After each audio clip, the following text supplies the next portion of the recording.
that might be one engineering reason why the communist solution doesn't work. Like I read in Solzhenitsyn, for example, that the Central Soviet authorities often had to make 200 pricing decisions a day. Now, if you've ever started a business or created a product and had to wrestle with the problem of pricing, you'd become aware of just how intractable that is. Like, how do you calculate worth? Well, there's the central existential problem of life. How do you calculate worth? It's not something like a central authority can sit down and just manage. And there is a lot of inputs that go into a pricing decision. And the free market answer to that is something like, well, if you get the price right, people will buy it and you'll survive. This is a fascinating way to describe how ideas fail. So communism perhaps fails because just like with people who believe the earth is flat, when you look outside, it looks flat, but you can't see beyond the horizon, I guess. So Yeah, right. In the same way with communism seems like a great idea in my family and my people I love, but it doesn't scale. And it doesn't iterate. It doesn't. And that's a form of scaling too. Right. Well, I mean, whatever ways it breaks down, it doesn't scale. Yeah. And you're saying religious thought is a thing that might scale. I would say religious thought is the record of those ideas that have in fact scaled. Right. And right. iterated. Well, iterated. Does religious thought iterate? So, I mean, there's a fundamental conservative aspect to religious thought. Yeah. Tradition. Yeah.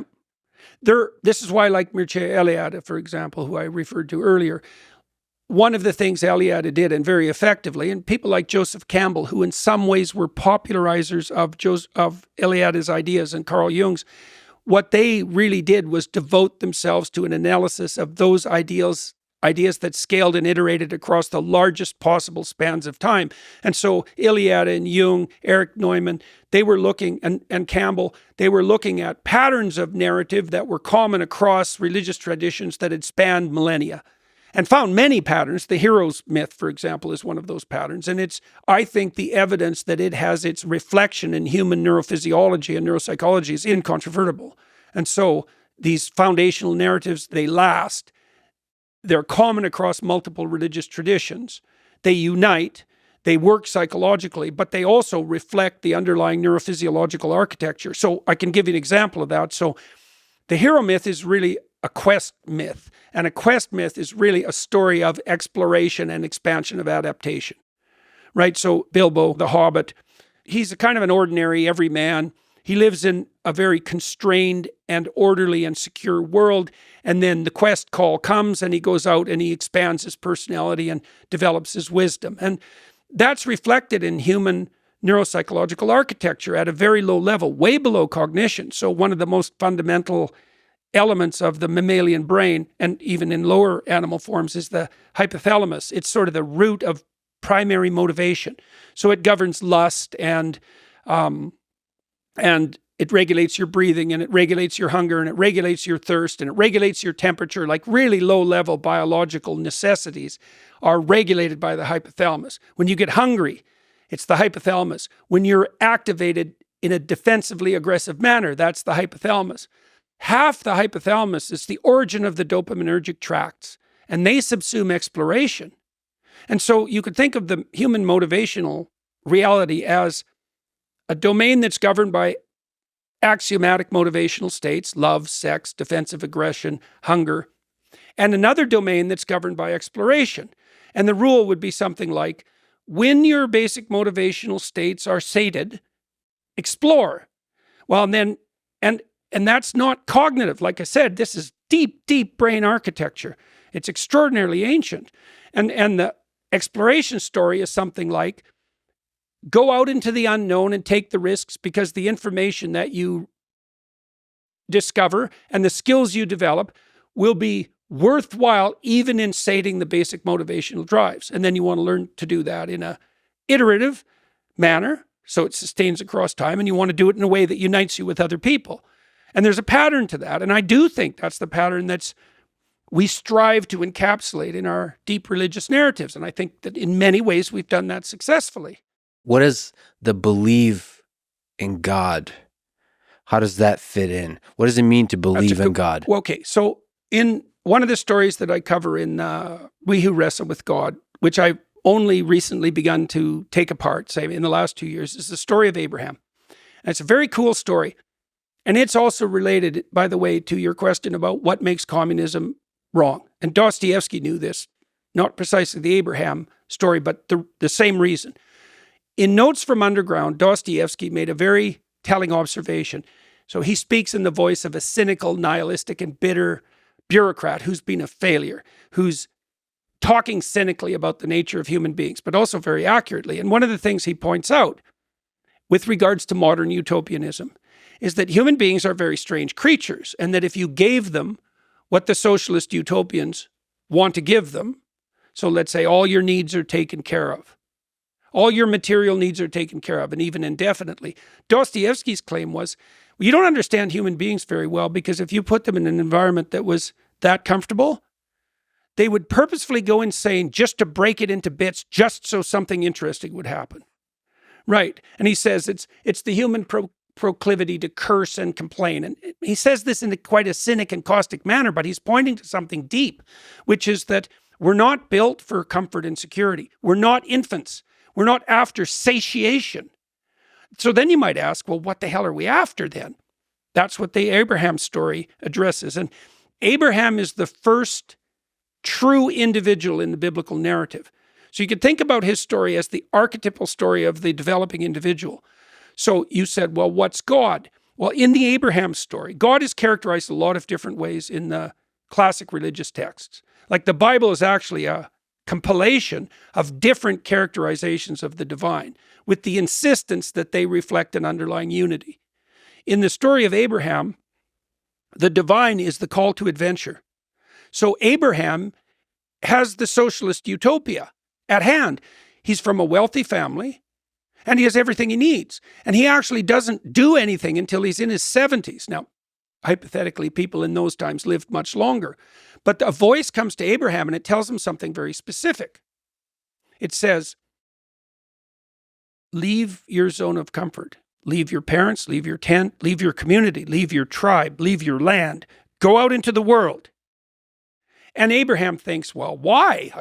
I've got naked slave girls peeling grapes and feeding them to me. It's like, what do I need an adventure for? And God tells him, and this is the covenant, by the way, part of the covenant that the God of the Israelites makes with his people. It's very, very specific. It's very brilliant. He says, if you follow the voice of adventure, you'll become a blessing to yourself.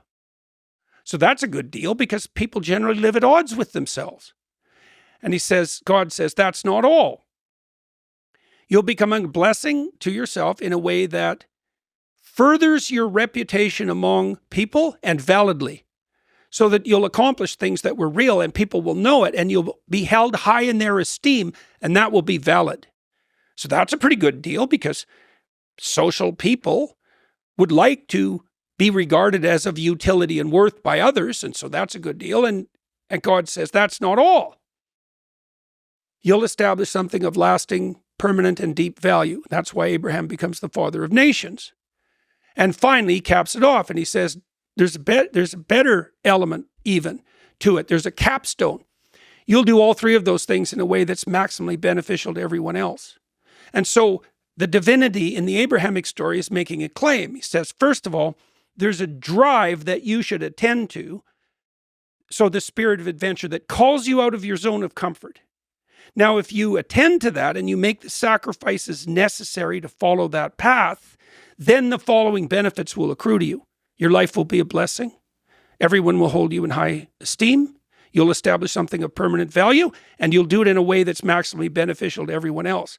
And so think about what this means biologically, or from an engineering standpoint. It means that the instinct to develop that characterizes outward moving children, let's say, or adults, is the same instinct that allows for psychological stability, that allows for movement upward in a social hierarchy, that establishes something iterable, and that does that in a manner that allows everyone else to partake in the same process. Well, that's a good deal. And I can't see how it cannot be true, because the alternative hypothesis would be that the spirit that moves you beyond yourself to develop, the spirit of a curious child, let's say, what is that antithetical to your own esteem? Is that antithetical to other people's best interest? Is it not the thing that increases the probability that you'll do something permanent? That's a stupid theory. So God is a call to adventure with some constraints. A call to true adventure. To true adventure. True adventure. Yeah, and then that's a good observation, because that begs the question, what constitutes the most true adventure? Well, that's not fully fleshed out until, at least from the Christian perspective, let's say, that's not fully fleshed out until the Gospels, because the passion of Christ is you could say, this is the perfectly reasonable way of looking at it, the passion of Christ is the truest adventure of Abraham. That's a terrible thing, because the passion story is a catastrophic tragedy, although it obviously has its redemptive elements. But one of the things that's implied there is that there's no distinction between the true adventure of life and taking on the pathway of maximal responsibility and burden. And I can't see how that cannot be true. Because the counter hypothesis is, well, Lex, the best thing for you to do in your life is to shrink from all challenge and hide, right? To remain infantile, to remain secure, not to ever push yourself beyond your limits, not to take any risks. Well, no one thinks that's true. So basically, the maximally worthwhile adventure could possibly be highly correlated with the hardest possible available adventure. The hardest possible available adventure voluntarily undertaken. Does it have to be voluntary? It has voluntary? to be absolutely. How do you define voluntarily? Well, here's an example of that. That's a good question too.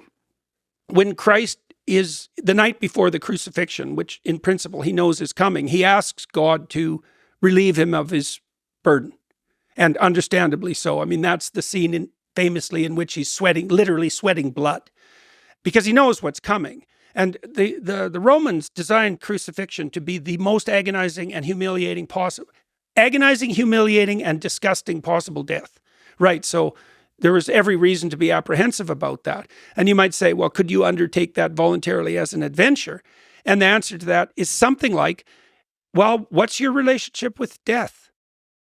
Like, that's a problem you have to solve. And you could fight it, and you could be bitter about it, and there's reasons for that, especially if it's painful and degrading. But the alternative is something like, well, it's what's fleshed out in religious imagery always. It's very difficult to cast into words. It's like, no, you welcome the struggle. That's why I called the book We Who Wrestle with God. You welcome the struggle. And Lex, I don't see how you can come to terms with life without construing it as something like, bring it on, welcome the struggle.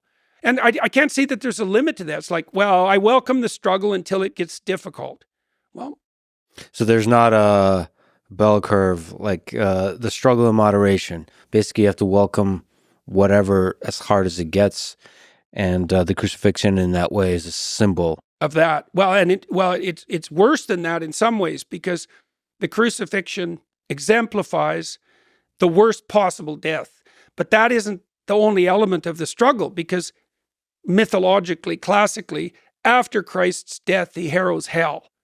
And what that means, as far as I can tell, psychologically, is that you're not only required, let's say, to take on the full existential burden of life and to welcome it, regardless of what it is, and to maintain your upward aim despite all temptations to the contrary, but you also have to confront the root of malevolence itself.